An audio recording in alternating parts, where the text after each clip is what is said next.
Hello, everybody, and welcome back to another episode of Have Some Style, the show that discusses all matters of personal style and helps you find yours. So forget the trends, lose the logos, burn the chinos, and break the damn rules. Right, Ragnar?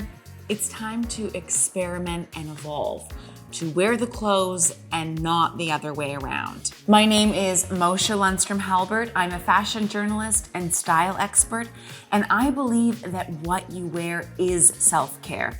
This show discusses all matters of personal style and helps you find yours, because authenticity is style.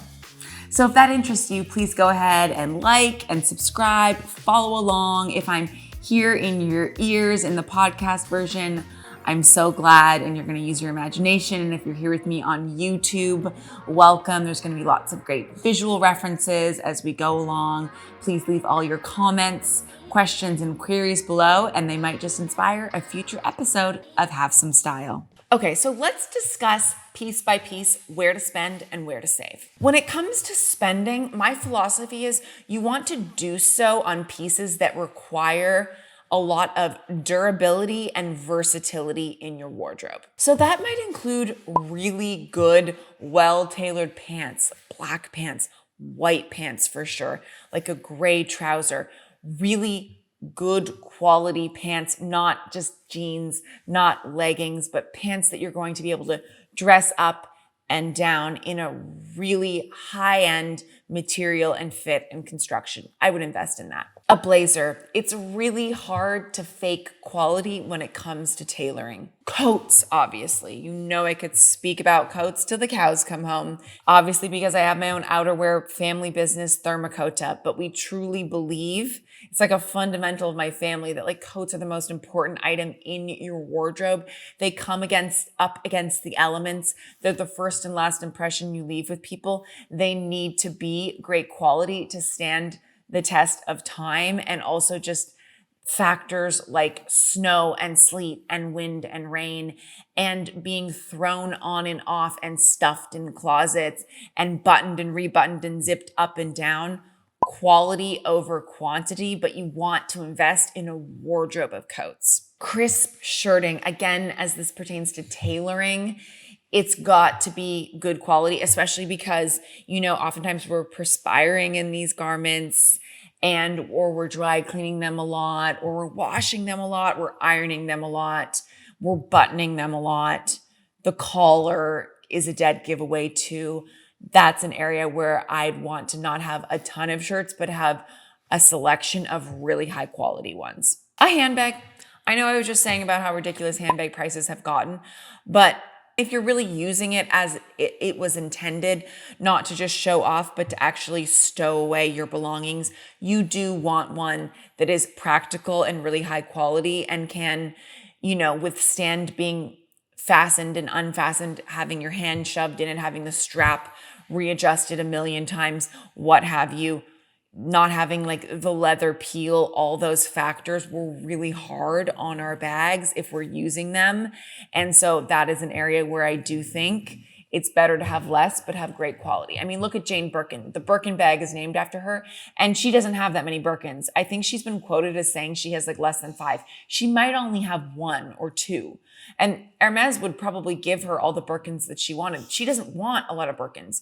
1 Birkin is enough for her because it's so high quality, and she's going to wear it every which way and actually likes wearing her Birkin so that it gets all beat up and personalized. And I think that's what makes her so cool. That's what makes her worthy of having this beautiful bag named after her, not someone that's treating their bag like a show pony. A watch. It doesn't have to be designer, and it doesn't have to be brand new. Watches are a great thing that you can buy secondhand and have repaired and refurbished and get a lot of bang for your buck and get a way more high quality Swiss timepiece than you would be able to maybe afford if you were to buy it brand new, but have something more unique and less flashy as well. That's how I feel about my watch.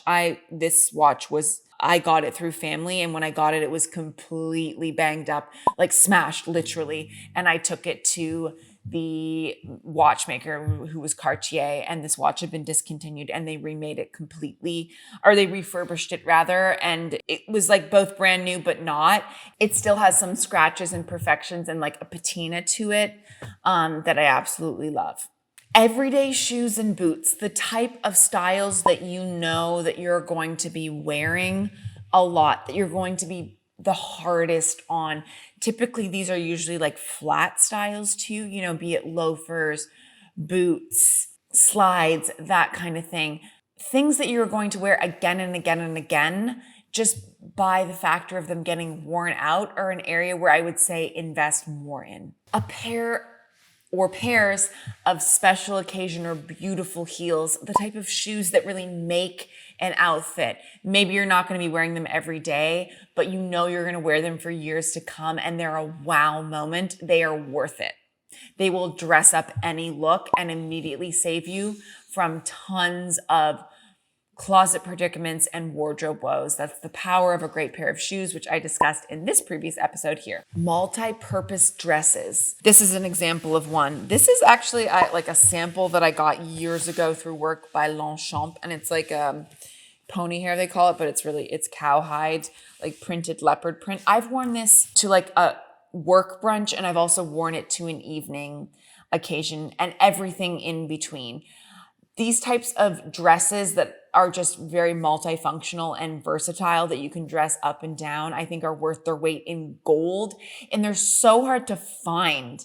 I don't even care how much they cost. When I see one that I love, I'm like, I know I will be able to justify this somehow, because it's really hard to satisfy that need in my wardrobe of things that have that element of multifunctionality. Suiting. Same with blazers, same with shirts. Suiting, if you're going to get a suit, if you find a great jacket and it comes with a matching skirt or pant, just get it. Even if you're not like running for political office and think it sounds a little like corporate or fusty, no, it's a great investment to have a solid suit. You can wear those pieces separately or together. I recently got a suit and I'm wearing it with just like a knitted bralette underneath. And it's a great look for wearing out at night. It feels very fresh and clean. It kind of feels like something like a modern day Elvira from Scarface would wear, and it was worth the investment. Necklaces. Because it's something that's so close to your face, and usually it's the type of piece that you're not going to have as many of. I personally find it really hard to find necklaces that I love and want to wear. And when I find a necklace I want to wear, I wear it with everything. This is a pearl one with one gold bead that I recently found from a Nina Bing, and the length of it was just so perfect, kind of that choker length. I wear this with everything from sweats to dresses, and I wanted true freshwater, really high quality pearls. So it was a worthy investment for me in terms of jewelry. Rings also too, just because they need to have a certain amount of durability, being that they're on our hands, that we're washing our hands and constantly using our hands. It's just not worth it buying jewelry that's going to quickly tarnish and that you're no longer going to want to wear. It's just a waste of money. My personal recommendation for rings, I have some different carats. I'm not going to talk about diamonds and talk about gold, that I've acquired over the years. And my favorite is 14 karat gold. I think it's the most flattering on a variety of skin tones. I have one ring here that's 18 karat and one ring that's 14 karat. And the 14 karat is warmer. It's got a slightly pinkier tone to it. When I compare it to the 18 karat actually looks a bit more green, and I don't like as much. And it's softer, it scratches easier, so it's not as durable. 14 karat gold is better value and a great investment. Active wear, workout wear, things that I'm going to be putting through its paces, exercising and washing a lot and sweating in a lot and wearing perfume in a lot and being in the sun in a lot. These are areas where I'd rather have like less workout wear, but really good quality that's a highly considered fit and construction with seams that lie flat. I don't wear like a ton of Lululemon, but I do have a few Lululemon pieces, and I don't always love the style, but the quality is so high. It's so good. It's really hard to beat Lululemon when it comes to quality. I also like a brand called Mishi. One of my favorite brands is a Swedish brand called Amen, and they do this beautiful like ribbed material that I absolutely love.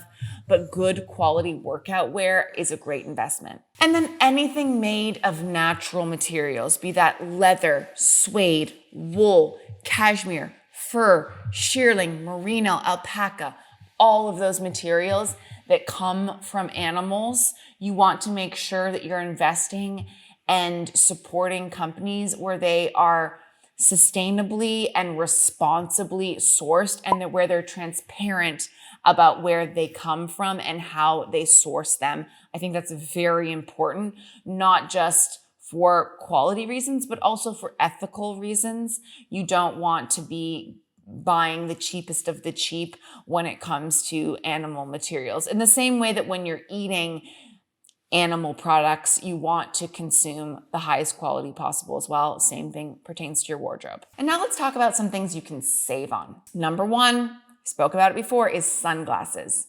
I'm not saying that you have to buy, gas station super cheap and cheerful sunglasses, although if you find ones there you like, great.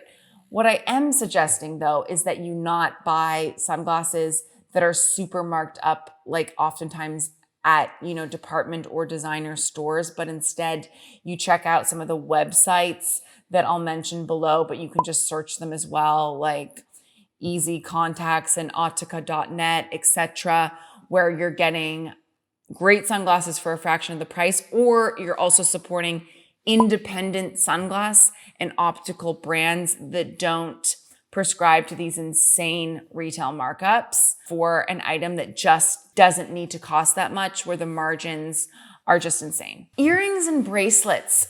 Interestingly enough, jewelry brands, like every jewelry brand across the board, will tell you, I read a report on this once, that earrings are their number one category. Why? Because they're so easy to fit. I mean, the earring, whether it be a clip-on or a post, fits everyone. And they're very interchangeable in spirit. Also, people lose earrings a lot, right? So they're constantly replacing them, which is good for that market. As a result, I don't think earrings are a category where you need to invest or where they necessarily need to be fine. I think I only have like one or two pairs of real, true, solid gold earrings that I'll wear, for extended periods of time, or wear if I'm like swimming or that kind of thing. The rest of the time, I'll wear nice earrings. These are J.W. Anderson. I love them, and they were a little bit of an investment, but I got them on sale. But they're not like super expensive, and they're not fine. Usually they're good materials because you're putting them in your ear and you want to make sure that you're not exposing your skin to just like nickel and junk. But earrings are not an area, you want to switch them up often depending on the occasion, unless you're the type of gal, which, more power to you, if you're just doing like simple gold or diamond or silver studs that you're staying in all the time, then you might invest. But if you're changing your earrings often, as I'm prone to do, you don't need expensive ones. Same thing goes for bracelets. You're losing them a lot. You're taking them off. I find bracelets, frankly, like this is the only one that I wear and I've had it forever. Really annoying when you're typing. They're always banging up against things. It's not really my jam, and I don't think it's an area you need to invest in. Obviously, if you're getting like a tennis bracelet or something, that is going to be an investment piece, but I don't know. I sort of feel like tennis bracelets fall under that category that I was talking about of being a little bit cliche and like virtue signaling. In my opinion, I don't think I don't think it's the vibe. That's just my opinion. Especially not those Van Cleef and Arpels ones. Okay, I'll stop now. Get something more original. Support an independent, small, custom designer. Get something made just for you that tells a bit of your story. Don't get logoed jewelry. Come on. Okay, I think loungewear. I love really good quality sweats that have like a looped back terry that doesn't shed on everything, but I don't think it's something that needs to be expensive. I also, every designer brand these days is doing like sweatshirts and hoodies and tracksuits with their logo on it. I think that's a terrible investment. I think we're going to look back on pictures of people wearing those in the 2020s and kind of laugh at how tacky it all was. Get good quality, get responsibly sourced organic cotton, get great terry, get a beautiful like brushed velour.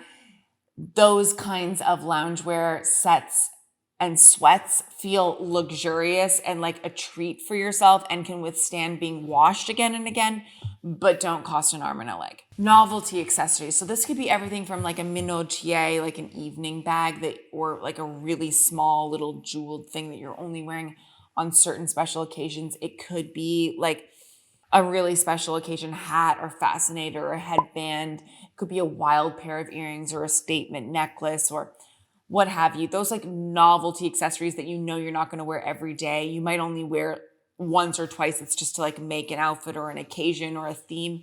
That's not where you should invest. But they do add a little bit of fun to your closet and personality, I will say. And sometimes you need things like that are just great to look at, but that you're not necessarily wearing all the time. But again, this is not something to invest in. Special occasion dresses.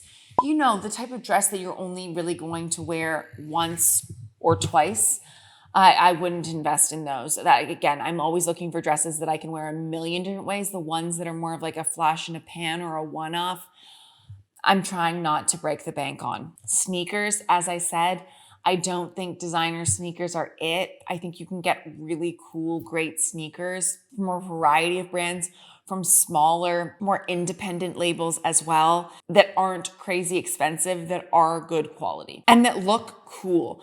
I think sneakers are a great way to just kind of like show that you're a bit in the know, or also experiment a bit, update your look, inject an element of like youth culture into your style and have some newness there. And you can do so when you're not spending a huge amount on sneakers, and update your sneaker wardrobe or collection often. And denim. Like I said, I just don't think designer denim is it unless it's really special, and unless, you know, that pair of chandelier Miu Miu jeans goes on sale. I'm going to stick to my really well-made and flattering Brazilian jeans, good old Levi's. I love a Ganni jean, and I love Anina Bing. I don't know what it is about Scandinavian designers and Brazilian designers, but I love denim from both of those countries. There's lots of great brands. And then when it comes down to it, I just think Levi's is great. Okay, so to end off, I'm just gonna list off some really great resources for finding wonderful investment pieces in your wardrobe and saving in the process. So be sure to explore the secondary market, places like The Real Real, Vestiaire, Depop, Rebag for handbags, eBay if you're really patient and really savvy and love the thrill of the hunt. Etsy also has some great finds. LXR & Co. is a really well curated, high quality handbag reseller. For designer pieces for the best prices that I've found, check out websites like Ukes, which has past season pieces, and really, really fun to maybe pick up on something that you missed the first go around. Also, I love a website. Have had great luck with Italist, italist.com. They'll have, I don't know, maybe it's because they're based in Italy where a lot of these pieces are made, but they'll have the best deals on brands like Bottega, Veneta, Prada, etc. And their selection is really, really great. And it seems to be a bit under the radar and not super picked over. And they have bags too that will also go on sale. So they're a great resource. And also, I can't resist like a once or twice yearly really good outlet mall pilgrimage. There's a really good outlet mall called Sawgrass outside of Miami. Obviously, they have outlet malls across the country. They have some amazing ones in Europe too. But when you get the opportunity to go to like a really good one, it's worth the trek because you can find some one-offs and insane deals on pieces that aren't available anywhere else. Sometimes they were made just for there, or they're out of production. And lastly, be a patron of smaller independent brands where the value proposition is really high, but the markups are not. Especially with e-commerce, like direct to consumer brands where they're not prescribing to conventional wholesale to retail markups, you can just find a lot more value. I'm going to do a future episode coming up on all of my favorite independent brands that I think offer a lot of bang for your buck. But you know what? I've talked enough today. So I want to thank you so much for tuning in. If you liked what you heard, please let me know. Like and subscribe, ring the bell, comment, all the things. I'm so happy to have you here. And until next time, have some style.